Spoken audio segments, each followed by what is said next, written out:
Chapter 1.9, Irrational Numbers and Square Roots. This box shows a list of the perfect squares.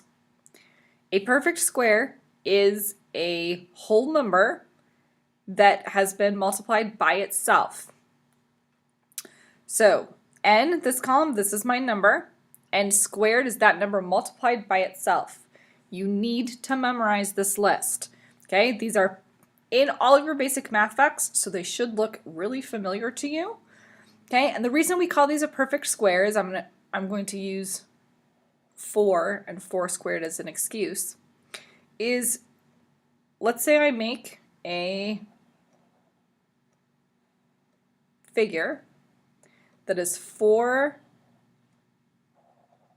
rows tall and 4 rows wide. The shape that it will make is a square that is 4 units wide, 4 units long, and inside there are 16 squares. So 4 squared, or 4 times 4 equals 16. Well, today we're going to talk about the square root, okay? The square root is when you have the perfect square, 16, and I'm going to use this symbol. This is called a radical symbol. It looks like a division symbol, except it has this hook here on the bottom. That hook is important. Okay? This means the square root of 16, meaning what number did I multiply times itself to get 16? So let's take a look at example 1. Find the 2 square roots of 25. So I want the square root of 25. Well, if I look at my chart over here, I know that 5 times 5 equals 25. 5 times 5 equals 25. So the square root of 25 is 5. But my problem says find 2 square roots. Well, we've learned in this chapter that I can multiply 2 negatives and equal a positive. So if I have negative 5 times negative 5, that will also equal 25. So the square root of 25 is also negative 5. Every number, or every square, has 2 square roots.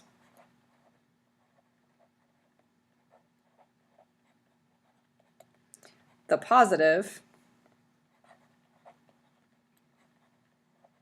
and its opposite.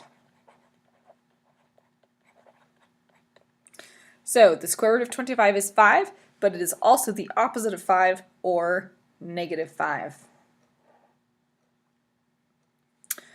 All right, let's take a look at example number 2. How do we estimate a square root when we don't have a perfect square?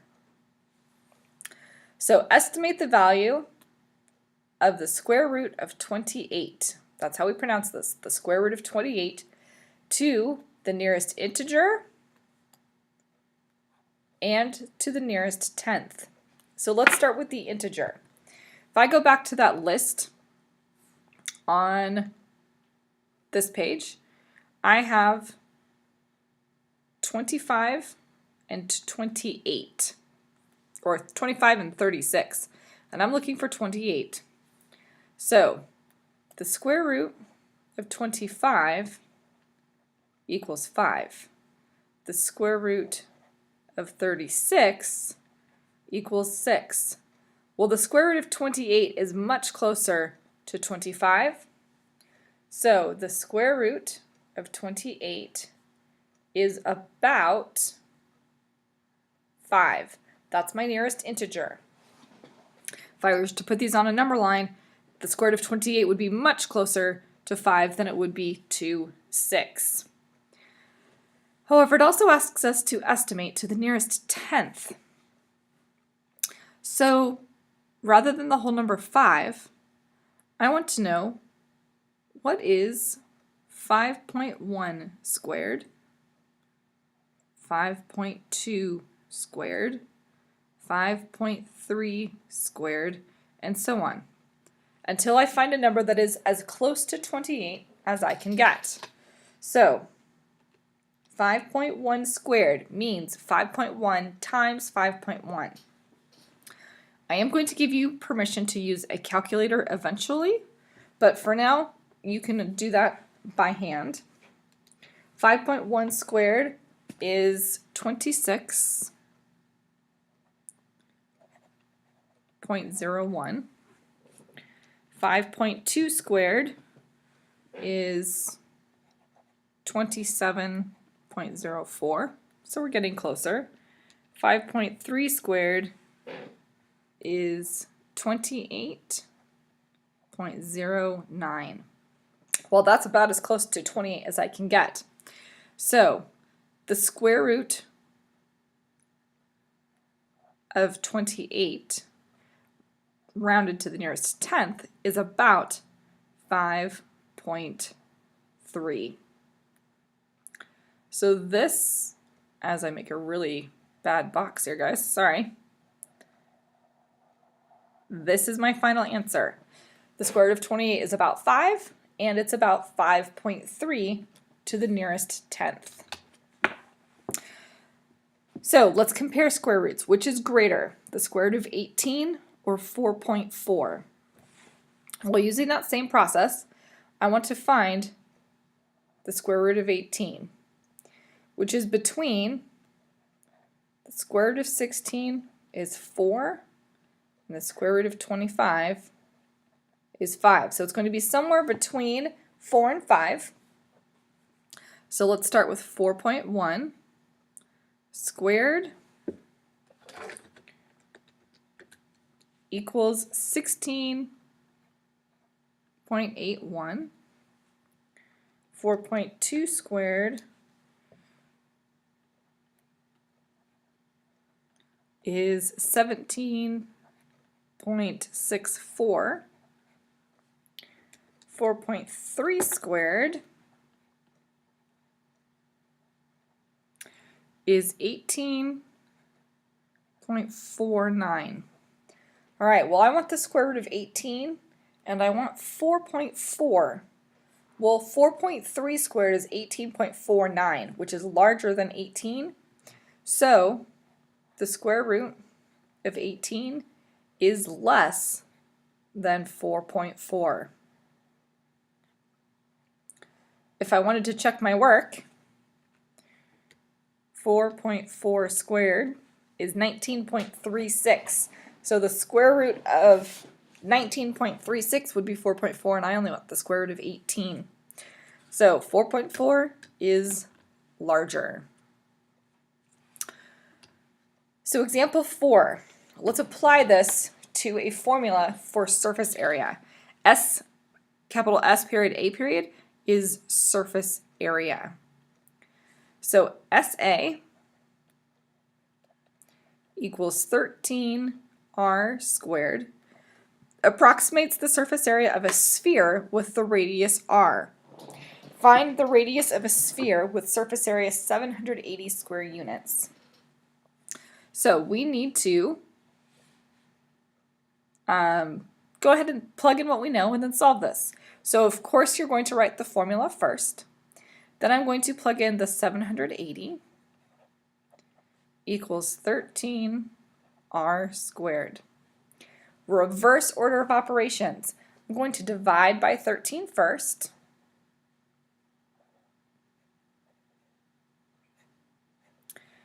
In order to get R squared by itself. 780 divided by 13 is 60 equals R squared. Well, I want to take the square root of both of these.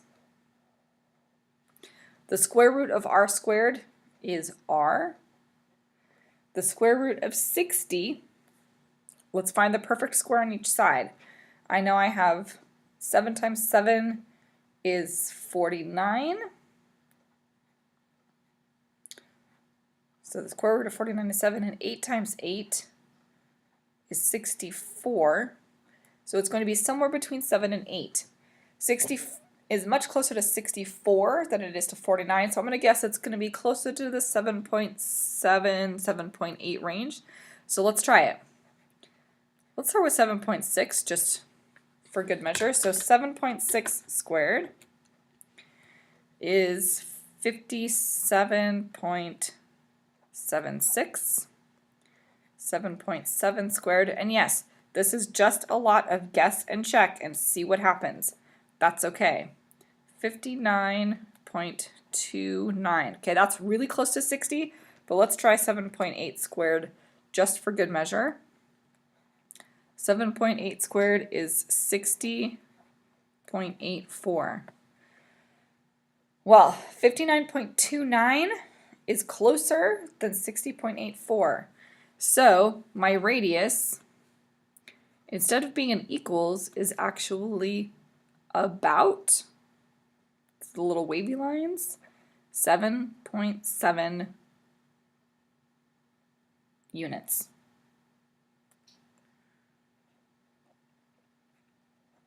So the radius of my sphere is about 7.7 units. Okay, example 5 here, we're going to switch gears and we're going to talk about rational versus irrational numbers. So I'd like you to make sure you have your book open to page 52. There is a chart on there that breaks down real numbers, which is all rational and irrational numbers, form the set of real numbers. Within that, it breaks it down to what are rational and irrational numbers. So, irrational numbers are numbers that cannot be written in the form of a over b, where a is any integer and b is any non-zero integer. So, irrational numbers.